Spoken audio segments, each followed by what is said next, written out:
Olá, tudo bem? Bem-vindo ao canal Viver de Renda. Se inscreva no canal, deixe o seu like e compartilhe com os amigos. Nos acompanhe também no Instagram Viver de Renda Canal e no nosso outro canal aqui no YouTube, o Café com Ações. Vamos começar este domingo com uma notícia que eu queria compartilhar com vocês. O CAD aprovou a união entre a Telefônica e a Ânima por cursos de capacitação. A operação prevê a criação de uma joint venture com a participação acionária paritária, ou seja, 50% para cada uma das empresas. A Ânima será dona de 50% dessa joint venture e a Telefônica de outros 50%. Isso foi autorizado pelo CAD e eles estarão desenvolvendo cursos livres de capacitação profissional de curta duração, com carga horária de 30 horas a 60 horas, ensino à distância, utilizando as plataformas web e ou mobile. Foi aprovada pelo Conselho Administrativo de Defesa Econômica, o CAD, sem nenhum tipo de restrições. Segundo o órgão antitrust, a operação não possui teor restritivo à concorrência e, entretanto, apresenta um dispositivo que regula o relacionamento entre os sócios da joint venture de forma a preservar o investimento conjunto e os negócios. Eles vão ofertar seus cursos em todo o território nacional e o conteúdo será preponderantemente ofertado de modo assíncrono. As aulas acontecerão sem a necessidade de que alunos e professores estejam conectados ao mesmo tempo para que as tarefas sejam concluídas e o aprendizado seja adequado. Com módulos de sincronicidade, aulas e atividade ao vivo, isso então não será necessário. Dentre as modalidades de curso, as empresas prevêem a oferta de conteúdo gratuito, cursos pagos, serviços especiais mediante cobrança de pagamento único, com emissão de certificados, serviços de mentoria, dentre outros. Não fará parte do objeto social da joint venture a atuação como uma instituição de ensino superior. Não será foco da instituição que eles estão criando. Para o grupo Telefônica, que é dona da Vivo, a operação é uma oportunidade de diversificação dos investimentos do grupo. Percebam isso aí, a diversificação. Empresas de telecomunicações buscando diversificação, né? Importante entender isso. Com ingresso no mercado de educação à distância, além de estar alinhada com sua estratégia de oferecer mais serviços digitais e se tornar um hub de serviços digitais. Veja que essa é a estratégia da Oi também. Eu tenho visto que a Vivo está procurando copiar muito da estratégia que o Rodrigo Abreu criou. A TIM está fazendo a mesma coisa. Então o Rodrigo Abreu enxergou um caminho e os seus pares, os seus concorrentes, a Vivo e a TIM, estão seguindo o caminho que o Rodrigo Abreu, CEO da Oi, enxergou, né? Então cada um está se ajustando a fazer seu planejamento, mas muito seguindo o que o Rodrigo Abreu traçou para a própria Oi, né? É isso que a gente está enxergando. Por sua vez, o Grupo Ânima poderá ampliar seu portfólio de cursos à distância, passando a ofertar por meio da joint venture cursos livres voltados à capacitação profissional, contando com um parceiro que possui capacidade de distribuição em escala, né? Por conta aí da base de clientes da Telefônica Vivo, né? As empresas informam que a sociedade que se tornará joint venture é uma subsidiária integral, não operacional da Telefônica, que após a aprovação do CAD será alvo de investimento das empresas, resultando em participação paritária. Cada um vai ficar com 50% de participação, tanto do capital social como do capital votante. Então é um pouco isso, a gente já tinha comentado sobre isso há tempos atrás e isso agora já foi aprovado pelo CAD e eu queria começar exatamente o vídeo de hoje já falando sobre este assunto, né? Essa transformação. Uma outra coisa uma outra notícia que eu queria compartilhar, essa vem do Rio Grande do Sul, a Unifique adquiriu a Sigo Internet, uma empresa do Rio Grande do Sul. Consolidação acontecendo, já falamos sobre isso, né? Vai acontecer uma consolidação, desde o ano passado a gente fala sobre isso, né? Consolidação está acontecendo. pequenas empresas comprando outras pequenas empresas, tentando se tornar médias empresas. Isso significa que elas vão competir com as grandes? Sem chance. É para tentar criar uma condição melhor para ser vendida por um preço melhor. Para mim, a lógica é essa. Né? Óbvio que elas jamais vão admitir essa estratégia, mas é o que eu enxergo, entendeu? Falamos nesses últimos vídeos recentes, né, sobre os últimos dados de janeiro da Anatel, que mostram um crescimento aí das grandes operadoras na parte de banda larga. Quando a gente dá o recorte na parte de fibra, a gente vê a Vivo e a Oi crescendo absurdamente. E os outros ficando, mas não é pouco para trás não, é muito para trás, assim, a perder de vista. Você não enxerga os outros diante do ritmo de crescimento e da velocidade de crescimento da Vivo e da Oi. Os outros praticamente deixam de existir do ponto de vista de percepção, de posicionamento nessa corrida, né? A Unifique comprou, portanto, a Sigo Internet, que tem presença em 65 cidades gaúchas e deve adicionar, portanto, à sua base de operação, a Unifique, cerca de 80 mil clientes, que é o que estão aí sendo atendidos pela Sigo Internet. O preço de aquisição está calculado em 134 milhões, após dedução de dívida líquida que vai ser assumida pela Unifique. Antes disso, o valor de mercado da Sigo era estimado em 226 milhões.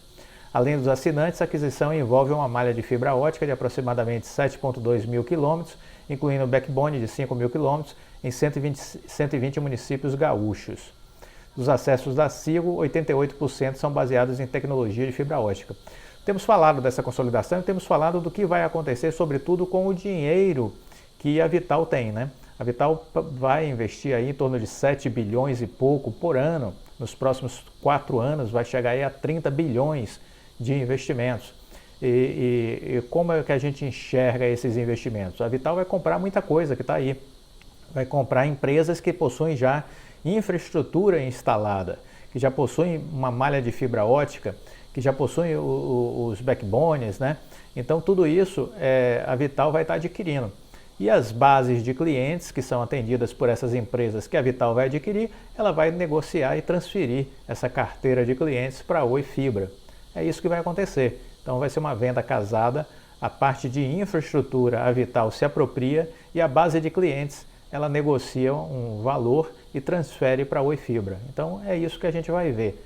Esse é o desenho que eu enxergo desde o ano passado. A gente vem dizendo isso aqui, não é surpresa nenhuma e com este potencial de investimento de 7 bi e pouco, muitas aquisições vão ser feitas pela Vital nos próximos meses. Vamos acompanhando, né? Muito bem, eu queria fazer um recorte e dar uma notícia aqui.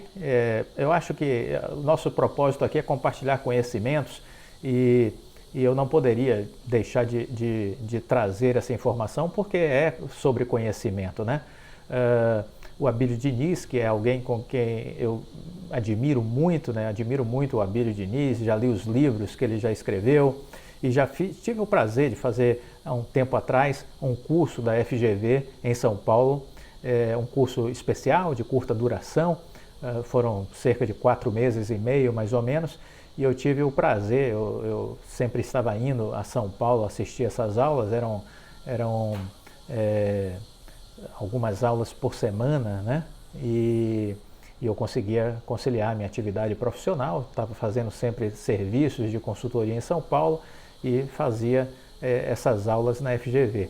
E foi uma oportunidade única, é um curso que ele fez com a FGV, uma parceria que ele fez com a FGV, onde ele era a pessoa que conduzia, que ministrava as aulas, né, nesse curso especial. Então foi maravilhosa essa experiência, eu já era fã, fiquei ainda mais fã do Abílio.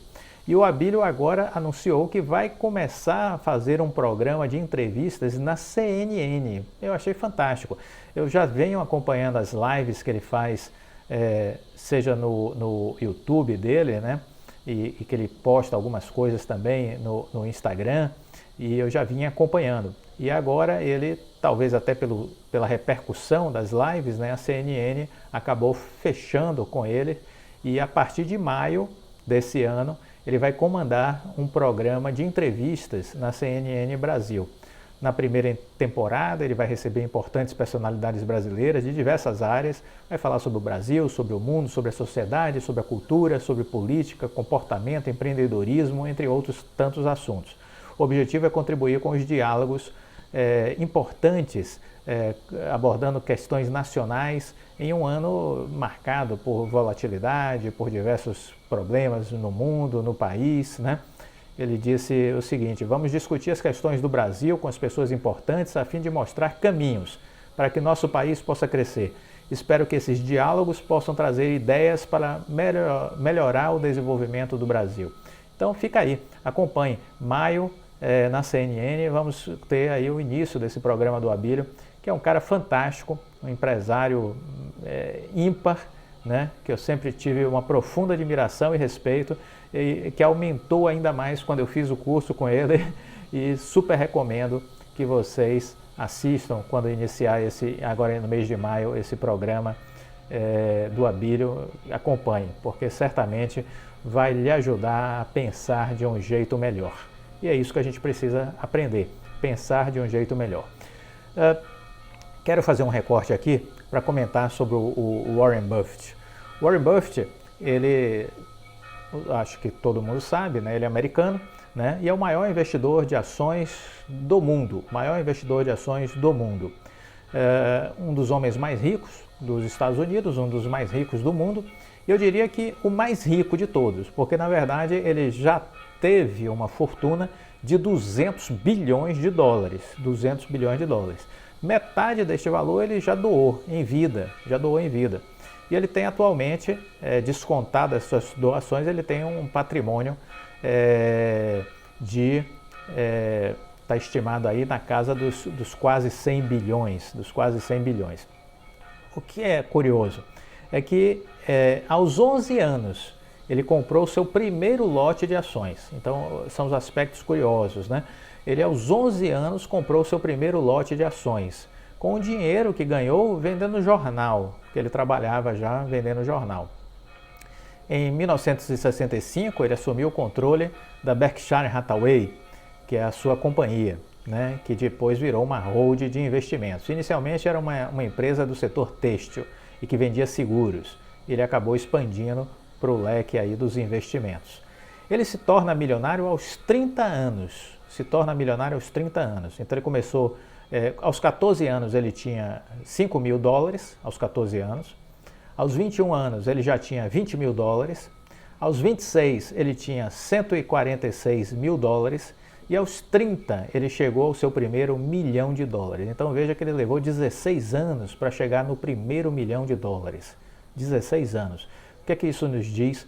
Que não existem atalhos. Você tem que deixar o tempo trabalhar a seu favor, tem que fazer escolhas certas e deixar o tempo trabalhar a seu favor, os juros compostos fazerem o milagre da multiplicação. Juros sobre juros vai fazer você exponencializar os seus ganhos, né? Então, 16 anos para chegar no primeiro $1 milhão. Só que veja que eu já contei isso nos meus vídeos, quando eu quebrei na bolsa, né? Quando eu cheguei ao primeiro $1 milhão, o segundo $1 milhão, você demora muito mais tempo para chegar no primeiro $1 milhão, mas daí em diante a coisa começa a ganhar mais velocidade, né? Do primeiro $1 milhão foi aos 30 anos, quando ele chegou aos 34 anos, ele já tinha 3,4 milhões de dólares. Então ele tinha crescido, né? Em mais de 3 vezes o seu capital em 4 anos. De 30 aos 34 ele já estava com 3,4 milhões de dólares. Depois disso, aos 39, ou seja, 5 anos depois, ele já tinha 25 milhões. Percebem como cresce mais rápido? 25 milhões de dólares. Aos 39, 5 anos depois dele ter 3,4 milhões de dólares. Cresce rápido, o processo começa a ganhar dinâmica, velocidade, juros sobre juros.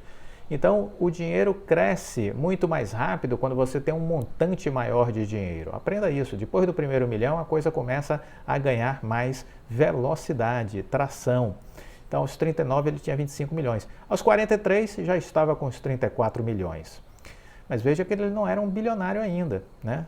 39 anos, 25 milhões, 43, 34 milhões. Quando ele chegou aos 44, ele passou então para os 60, aos 47 ele passou para os 67 milhões, né? E aos 56 anos, aí sim, ele chegou ao primeiro bilhão de dólares, aos 56 anos. Depois que ele chegou aos 56 anos com o seu primeiro bilhão, 10 anos depois ele já tinha 17 bilhões. 6 anos depois, aos 72 anos, esses 17 bilhões tinham se transformado em 36 bilhões de dólares. Aos 83, os 36 foram virar 59 bilhões de dólares. E agora, aos 91, ele tem quase 100 bilhões de dólares. Então vejam o como evolui ao longo do tempo, como demora para chegar ao primeiro milhão, como depois do primeiro milhão isso ganha tração, energia e velocidade, e quando você chega a patamares maiores, na casa, por exemplo, das centenas de milhões, a coisa ganha mais velocidade, e quando você chega do primeiro bilhão em diante, aí a velocidade é maior ainda, né? Ou seja, investimento em longo prazo faz sentido. Investimento, quando você deixa o tempo e os juros compostos trabalharem, faz sentido. Uma outra característica do Warren Buffett, ele trabalha na concentração dos investimentos e não na diversificação. Ele é investidor em bolsa de valores, em mais nada, ele investe em bolsa de valores. Ele investe na bolsa americana, em nenhuma outra, bolsa americana, está concentrado. E dentre o seu portfólio, 47,6% está apenas em uma única empresa, a Apple. 47,6% do seu portfólio está em uma única empresa, a Apple. Em segundo lugar, vem o Bank of America, com 13,6%. Depois, em terceiro, 7,5%, o American Express. Depois, a Coca-Cola, com 7,16%. Depois, a Kraft Heinz, 3,5%. E, por fim, outros, 20,6%. Nesses outros, tem umas 200 empresas. Ah, mas você disse que ele não é a favor da diversificação? Bom, 80% da carteira dele está em 1, 2, 3, 4, 5 empresas. 80% está em 5 empresas. Então, eu não vou olhar essas 200 que estão em 20,6% e dizer que ele é a favor da diversificação, porque ele não é. Eu estaria tendo um pensamento enviesado, distorcido da realidade. Ele é concentrador e não diversificador. Ele concentra em 5 empresas 80% do seu capital. E mais, dessas 5 empresas, uma única empresa tem quase a metade do seu capital. Uma única empresa tem quase a metade do seu capital, que é a Apple, 47,6%. Então, ele sempre diz que a diversificação é uma estupidez. É uma estupidez. Ele diz que a diversificação faz sentido para quem não sabe o que está fazendo. Ela é uma proteção contra a ignorância. E eu concordo com ele. Eu acho que nós temos que ter poucas e boas empresas. Essa é a lógica que eu defendo, essa é a estratégia que eu defendo. Poucas e boas empresas. E aí, eu queria, para fechar essa história do Warren Buffett, dizer o seguinte. Ele é um acumulador de ações. Outro dia eu fiz um vídeo que eu falei sobre o Breda, que o Breda dizia: você é comprador ou vendedor no mercado de ações? Porque tem aquele que está doido para vender, está esperando subir 10% para vender, 15% para vender. Esse é o vendedor, está doido. E quando a ação cai, ele fica desesperado. Poxa, eu não vou poder vender porque caiu demais, né? Então ele vai ter que esperar subir, ou então chegar num ponto que ele não suporte mais, aí ele vai vender. Porque ele é vendedor, ele está sempre querendo vender. E o comprador é diferente, o comprador está sempre comprando. E quando cai, ele fica feliz, porque ele vai comprar mais. Essa é a natureza do comprador, ele é um comprador compulsivo e ele é um acumulador. O Warren Buffett é um acumulador, quer ver? Ele tem quase que 20% do capital acionário da American Express.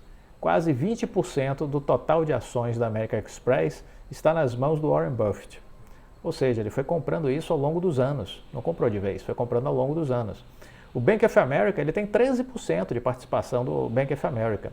Né? A Coca-Cola, ele tem 9,2% do total de ações da Coca-Cola.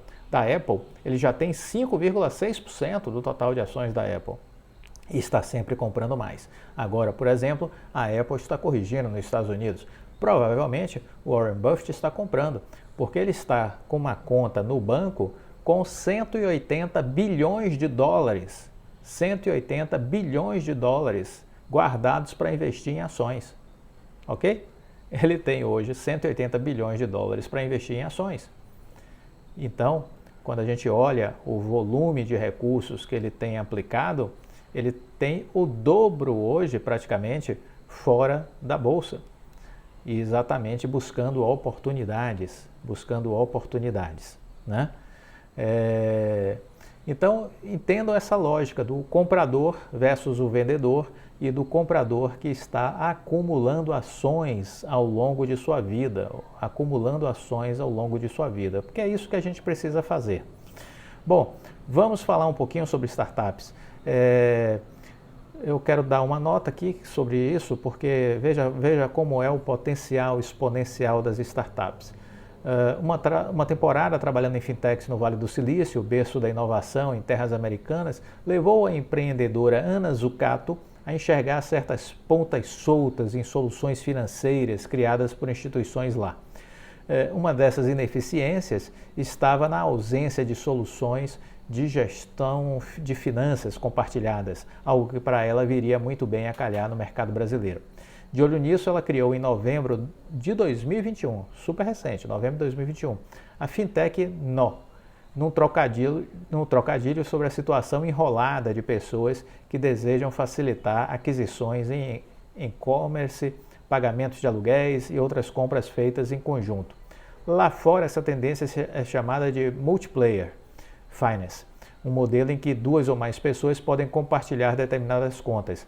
Na prática, o que a Nó faz é permitir que pessoas com despesas em comum possam criar grupos e fazer transferências para uma conta digital com os valores devidos por meio de Pix, boletos ou cartão de crédito pré-pago. A fintech se encarrega de fazer a cobrança depois de uma divisão pré-fixada. Muitas vezes uma conta não é 50-50, ter de fazer essa divisão às vezes é exaustivo. A Nó cuida desse cálculo automático, explica a empreendedora.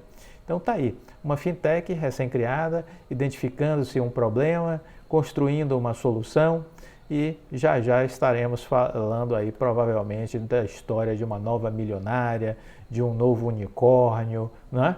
Porque assim começam essas ideias e são escaláveis, são exponenciais e valorizam muito rápido e já uma empresa desse tipo vai estar aí provavelmente chegando a valer no mercado $1 bilhão.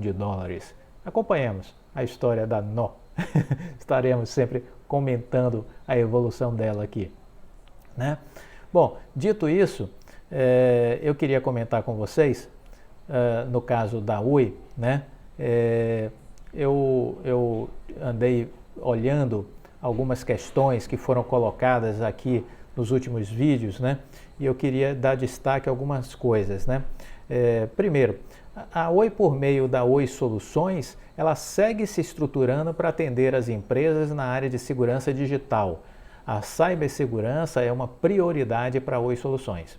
Além disso, por entender que há uma sofisticação muito grande do cybercrime e que isso exige muito mais robustez na área de segurança cibernética, a Oi Soluções está procurando sempre estar construindo novos produtos, novos serviços, inovando. Ela possui hoje um time com 1.500 executivos que atendem cerca de 45 mil empresas, 1.500 executivos atendendo cerca de 45 mil empresas. E percebam, ela possui clientes dos mais diversos ramos empresarial e também governamental também. Dentre os clientes da Oi Soluções, vale dizer, essa informação foi nos dada através do RI da Oi, né? Dentre os clientes, desses quase 45 mil clientes que a Oi Soluções atende, estão dentre eles 87%, tome nota, viu? 87% das 1.000 maiores empresas da Exame, em setores como bancário, comércio, construção, serviços, dentre outros. Então, se você pega aquela publicação que a Exame faz das melhores e maiores, que todo ano ela faz uma lista, né, com o ranking das grandes empresas do Brasil, não sei se vocês conhecem, mas é uma publicação anual que a Exame faz já de muitos e muitos anos, acho que tem mais de 20 anos, que a Exame sempre traz as melhores e maiores do Brasil. Então, dentre as 1.000 maiores empresas que estão elencadas ali na Exame, na sua publicação anual, 87% delas são hoje atendidas pela Oi Soluções. E isso é importante para a gente entender o tamanho já deste negócio, né?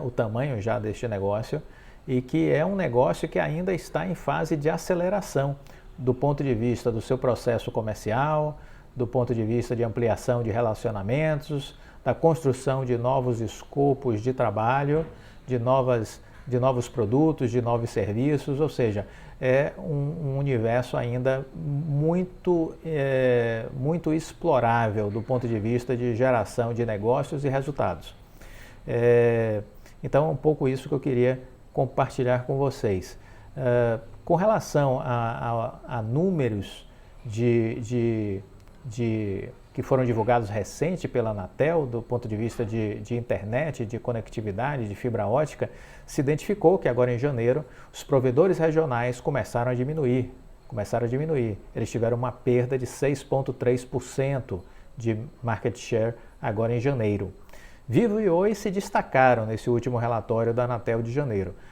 Vale dizer que a Vivo tem cerca de 60 mil quilômetros de fibra ótica, enquanto que a Oi tem 400 mil quilômetros de fibra. A Vivo já está com 6,3 milhões de casas conectadas, quando a gente fala em banda larga, 6,3 milhões de casas conectadas. A Oi está com 5,2 milhões.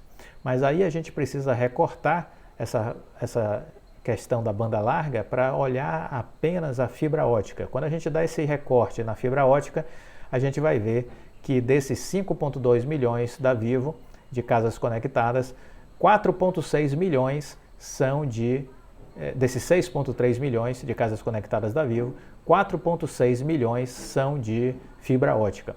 No caso da Oi, dos 5,2 milhões de banda larga, 3,7 são de fibra. Então a fibra já se transformou na maior parte das conectividades da Oi, 3,7 milhões. E aí a gente vê uma distância entre Oi e Vivo na casa aí de 900 mil contratos, 900 mil clientes. Fica a pergunta, quando a Oi passará a Vivo? Eu acredito que nos próximos 12 a 16 meses a gente vai ver a Oi ultrapassando a Vivo. Mas o fundamental é entender que nessa jornada, Vivo e Oi lideram o mercado. E isso é o que a gente vai ver cada vez mais no futuro, certo? Uma informação que um inscrito do canal nos trouxe,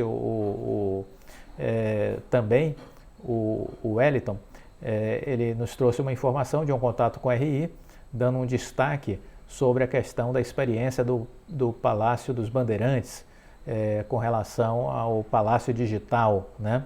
E o que o RI da Oi respondeu a ele foi o seguinte: olha, a experiência do Palácio dos Bandeirantes está em andamento. Nós não temos ainda dados operacionais deste desenvolvimento. Pedimos que aguarde até a próxima divulgação dos resultados, porque é possível que saiam algumas outras informações quando da divulgação dos resultados do trimestre, agora no final de fevereiro, né? Então vamos aguardar. Mas o fato é que houve um projeto lá em São Paulo, esse projeto pode ter uma repercussão positiva para áreas governamentais, mas a gente ainda não tem dados conclusivos desta experiência que foi feita por lá, certo? Bom, esse foi o nosso vídeo inicial agora do domingo. Se gostou dele, deixa o like, compartilhe com os amigos, fique com Deus e até a próxima. Tchau!